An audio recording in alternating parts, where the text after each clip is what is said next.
Hey everyone, welcome back to another episode of Being Unapologetically Authentic with me, your host, Jean Tian. Today, it's the weekend after the elections, and we have had some time to digest everything that has happened. And I wanted to wait until after the elections before I recorded this episode because I absolutely did not want it to be interpreted as persuading you guys to vote one way or the other. I simply want to observe and comment on my observations that I've seen pre-election and post-election. And let me share a little story to start. So pre-election, people like to make comments about who they are voting for on their social media page. And that's great. One of my connections on Facebook, who clearly did not like Trump, which is fine, had posted about how Trump lies. And so I thought that was interesting because I actually saw a lot of social media posts about how Harris lies too. So I was saying, so I figured I'd respond and say, well, that's true. Trump does lie, but Harris lies too. And it's just a simple matter of fact. At least it was for me. It wasn't for so many other people, though, because I got very much attacked on social media for highlighting the weakness of the other candidate as well. And this made me think and then about what I wanted to say today.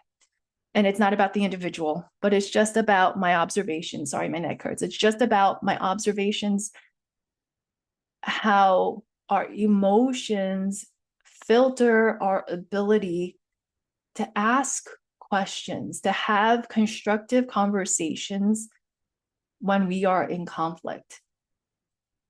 And I'm bringing this up because even though the elections are over, at least for now, politics isn't limited to just what we see in the government. Politics happen in the boardroom. Politics happen in the bedroom. Politics happen in our circle of friends. It pretty much permeates very different areas within our lives, but it isn't restricted to just the government. And when we have politics, we have conflict. Because with politics, let's just say corporate politics, you hear about it. A lot of it is focused on backstabbing and using one another, using relationships, whatever. There's conflict that's involved in each variation of politics. And when we let our emotions dictate how we handle this conflict, it becomes very destructive because the emotions in this case, yes, it's helpful to understand and use them to understand what we like and what we don't like, and that's great. But when you start to project those emotions out onto other people, that's where it becomes destructive. All of this rhetoric post-elections about how Trump supporters are evil and how these individuals wish harm to people who voted for Trump and how stupid they must be to have voted for Trump.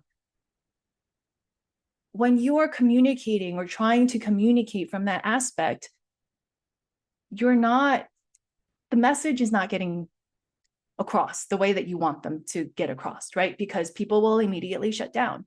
People will not listen to the message. And in that situation, the conflict escalates. It becomes destructive. It becomes divisive. There's two parties fighting each other to be right. But in this situation, I think if we take a step back, we understand that there's neither candidate is great. I don't think any candidate is right. I think it's just people voted for what was important to them, right? And when you can see that, then you can ask the questions of like, okay, well then, if you voted for Trump, what was important to you? And when you ask the question, you also have to be open to understanding and to being open to listening to the other side. And that is simply how we turn destructive conflict into a constructive dialogue. And this happens in the office as well. Many, many a times there's been disagreement in terms of situations or projects or papers or emails or whatever the case may be, questions and answers. There may be different points of view, and that's beautiful because that's diversity. That is what we're asking for. That is what we all know consciously that will contribute to a better organization. But with that diversity of thought comes disagreements. And the disagreements is that sticky point. How we address the disagreements, how we behave ourselves in the disagreements, how we approach the disagreements from a mindset and from a behavior perspective will dictate how those disagreements are resolved, or if they ever get resolved, because disagreements can absolutely turn destructive. And we've seen that with the government. We've seen that with the bipartisanship. We've seen that outside of us on so many occasions. And so it's important to take that observation and say, how can we be better? When we are looking at ourselves, when we're looking at the organization that we work for, when we're looking at our relationships outside of the boardroom. And so often we're afraid to ask the questions because we don't want to be seen as dumb. We don't want to be seen as stupid, not having knowledge. We don't want that level of judgment. But also, more importantly, we don't want the answer, because what if the answer makes me wrong? What if the answer sets me back 10 years? What if the answer means I have more work to do? But what if the answer doesn't do any of that? What if the answer brings a different perspective that you hadn't thought about before, and that it leads both sides or all sides to create something really wonderful where diversity will contribute to a better organization, that diversity will matter because everyone can feel heard and seen and valued, and they understand that the diversity is not about the differences that each person brings forward, but more about the end result that each one can contribute to. It's not about, diversity isn't about, oh, I'm right and you're wrong. Diversity is, we both have a point of view, and maybe there's something to each one of our point of views, and let's talk about it. What is our goal? Okay, now my point of view is this. How can we contribute that? How can we use that towards the goal? Your point of view is this. How can we use that towards the goal? How can we come together, share our points of views so that we can create something really, really good, leveraging our diversity for the organization, making it so much better? That's not fearful at all, right? When we look at it from that perspective, that's not scary at all. That's actually exciting. That's something we love. We love growing and learning, because through our personal growth, the organizations that we work for also grows. And this aspect of politics where it's one side versus the other, that's so destructive, so destructive. And if we approach corporate conflict this way, then it's very difficult to actually leverage the strength of the people in the organization, the talent that you have and the different backgrounds that you have, right? So it's so important to understand that the emotions that we have in conflict is helpful for us to understand, to flag when something isn't sitting right with us, or when something, may need to be addressed within us. But I always say us, within us, as in, if I'm feeling that anger, then it's my responsibility to understand what I'm angry about before I project it out onto other people. That's not what was happening here in the elections. People were just projecting and expecting the other party to understand, because that was their emotions. Well, we understand you were very angry. But what we don't understand is why you were very angry and what that anger has to do with us. And when I say us, I'm not saying pro-Trump or whatever.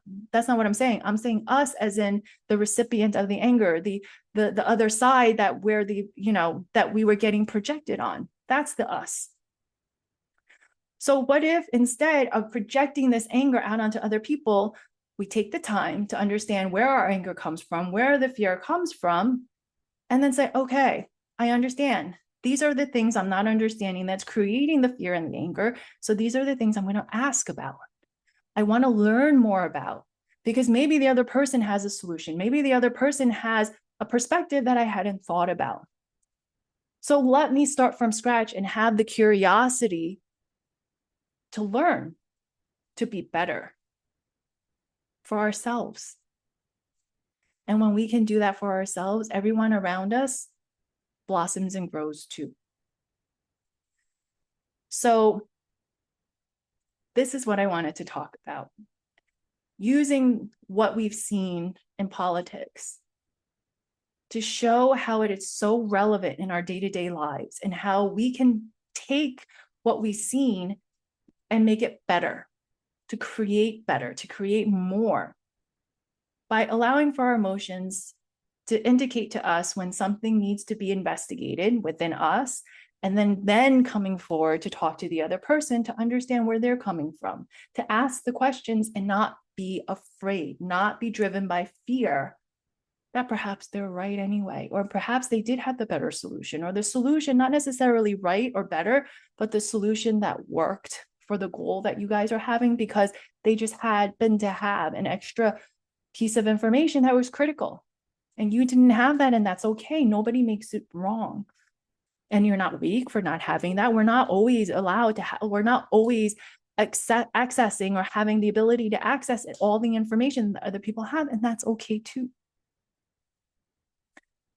So when you are experiencing conflict, and even now post-elections, when you are questioning the sanity of certain people because they voted for one side versus the other, the question is,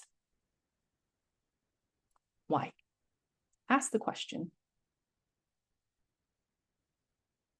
Why am I so angry? What am I so afraid of is going to happen? Is it a fear that perhaps is something that's going on more up here than in our hearts because our hearts are telling us something different? Are we buying into rhetoric that maybe other people from other people's fears, or is this truly ours? And if it's truly ours, then where did it come from? And what good will come from it? Because we can always love each other regardless of who we voted for, right? I think, I can't remember who said it, but we must love each other despite our differences. In spite of, despite, because that's what makes it better. That's what makes us better, because it pushes us to grow and change. So we can either take that as a sign to grow and change, or we can take that and just sit in anger and just be miserable. And I choose to grow and change. What do you choose? And where do you see